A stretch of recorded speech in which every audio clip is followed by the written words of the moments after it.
the red subscribe button right under the video and also the bell icon to get notification on any of our latest updates on the videos. Now moving on to the third question.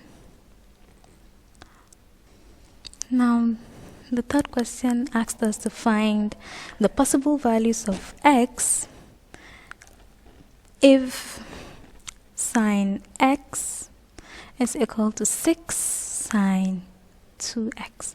Now the sign of addition of two angles also comes into play here, because sine 2x can be written as sine x plus x, which is the same as sine x cos x plus sine x cos x, which is the same as 2 sine x cos x. So we can replace it here. So we have sine x equal to 6 multiplied by 2 sine x cos x. That is, sine x is equal to 12 sine x cos x. Now we have sine x in the left hand side and we have another sine x in the right hand side. So if you divide both sides by sine x, these two will go. So here we will be left with 1. So 1 equal to 12 cos x. This implies cos x equal to 1 over 12. Now, if we have cos x equal to 1 over 12, x will now be cos inverse of 1 over 12. Now, this is a positive value of cos. So it implies that we can have two values. One in the first quadrant, where all values of sine, cos, and tan are positive, and another in the fourth quadrant, where only the value of cos is positive. Now, a calculator usually just gives you the value of the acute angle. So cos inverse of 1 over 12 gives us x equal to 85.22 degrees. In the fourth quadrant,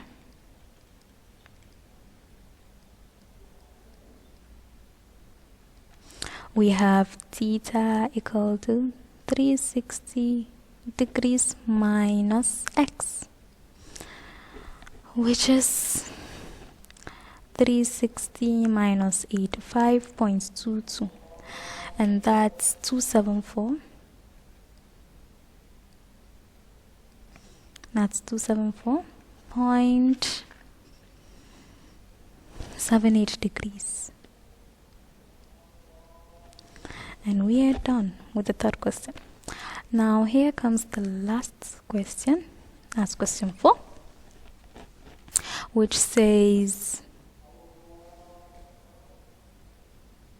now question 4 says, find the possible values of y if 3 cos y plus 2 sine y is equal to 2.5.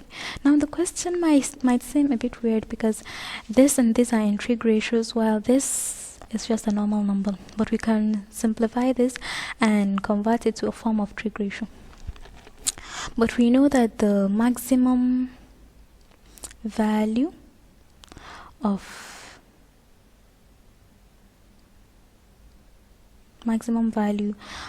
cos and sine is plus 1. So it implies that even if we convert this to a trig ratio, we'll have to multiply another number. We'll have to multiply another number to that value to get 2.5, because 2.5 is obviously greater than 1. So even if 2.5 is written to be something related to a trig ratio, it will have to be 2.5 equal to maybe a value r, which is a number, then perhaps sine maybe q. But you know, there's a way we split sine and cosine into addition of angle so that we can simplify our work. So here too we can say Q is equal to maybe Y plus Z. Here we have included Y so that this Q will be in terms of Y and another new variable. So now we have 2.5 is equal to R sine Y plus Z. And sine Y plus Z is the same thing as saying sine Y cos Z plus sine Z cos Y. So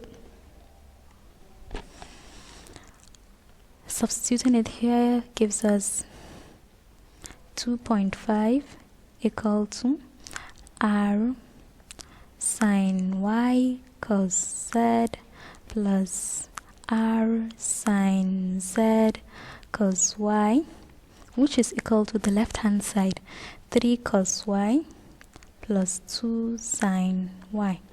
Now if we compare coefficients, this has cos Y, this also has cos Y, this has sine Y, and this also has sine Y. So we equate coefficients. So we'll have R sine Z is equal to 3. That's one equation. And R cos Z is equal to 2. But we know that there's a way we can relate sine and cos to give us tan. So dividing equation 1 by 2, we'll have R sine Z over R cos Z equal to 3 over 2. These R's will go and we'll be left with tan Z equal to 1.5. Here we can easily get our Z, which is tan inverse of 1.5. That's 56.31 degrees. But Z is not what we're looking for. We're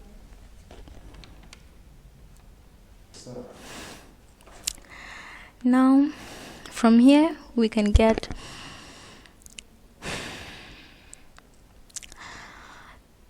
sine Z is equal to 3 over R and cos Z equal to 2 over R. Remember that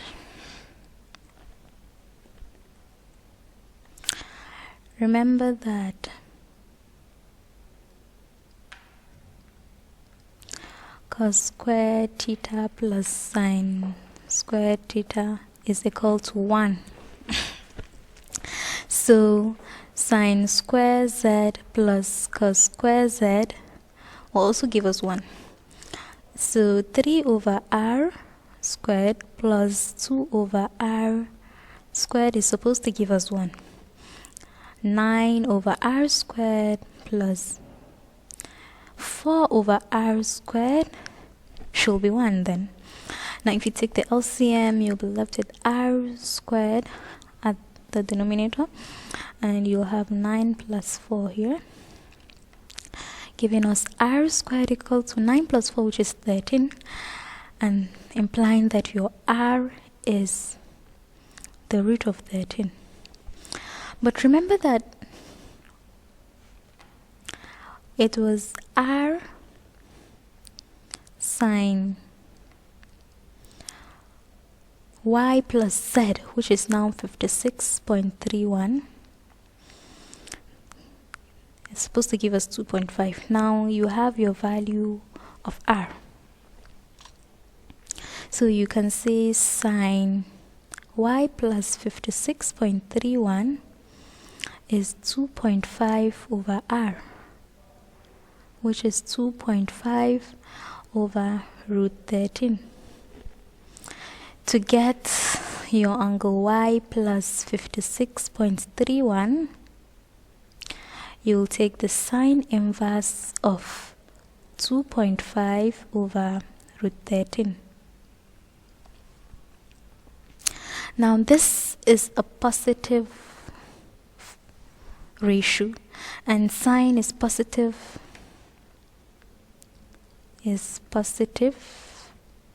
in the first and second quadrants. So when you take the sine inverse of 2.5 plus root divided by root 13, it will give you the acute angle 43.9. That's in the first quadrant. Now in the second quadrant,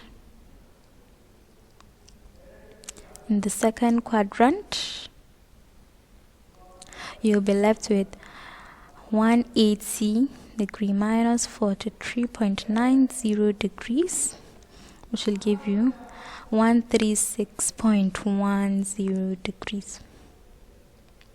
So you will have two equations here.